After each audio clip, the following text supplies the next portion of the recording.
Confirmed, people. Here we go from Fabrizio Romano, and Morgan Rogers is going to sign for Chelsea's medicals for Monday, and this is devastating for Arsenal, and I'll explain to you why it's devastating. Arteta cannot land his top targets, and it's very worrying. It's very, very worrying for Arsenal and our pursuit of retaining the Premier League title that we cannot land these top targets. And I worry about the Bruno Guimaraes signing as well, because I feel like we won't pay the fee that Newcastle want for him, even though we desperately want the player. And it's just not looking good for us. Now, look, let's get into it. Let's dive deep into it. We all know this is Arteta's top target for the summer, and I understand why. I feel he wants the ilk of a player that kind of can drift in from the left and do a 10 role. I think he thought he had it in Eze. I don't think he's got the profile that he wanted.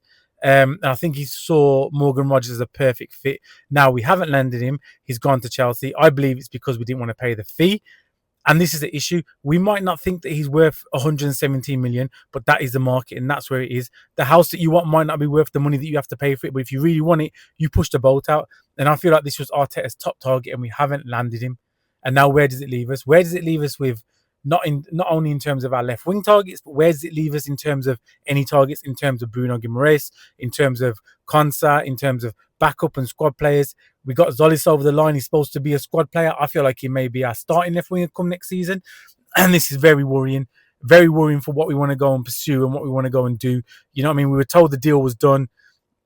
Personal terms were agreed from last month, and he only wanted Arsenal. And now it seems that because we didn't want to pay the fee and we didn't want to go over the line with 170 million, we've lost out on him. Now, it's very, very, very tough to take that we wanted him as Arteta's top target, and we're not going to get him because we didn't want to pay the fee. We're Premier League champions. We've reportedly made close to £1 billion last season off winning the Premier League and reaching the final of the Champions League. And people will say he's not worth the money, he's not worth this, he's not worth that. But for Chelsea, who cares? If Chelsea go and win a trophy next season and finish in the Champions League spots again, or potentially challenge for a title, then he is worth the money. A player's always worth what you're willing to pay for him. It doesn't matter what any other club says. And he was our top target. He was Arteta's top target, and we're constantly failing to land our top targets. Now, who are we going to go and get? Our second, third, fourth choice. It doesn't make any sense. I'm absolutely fuming with this decision.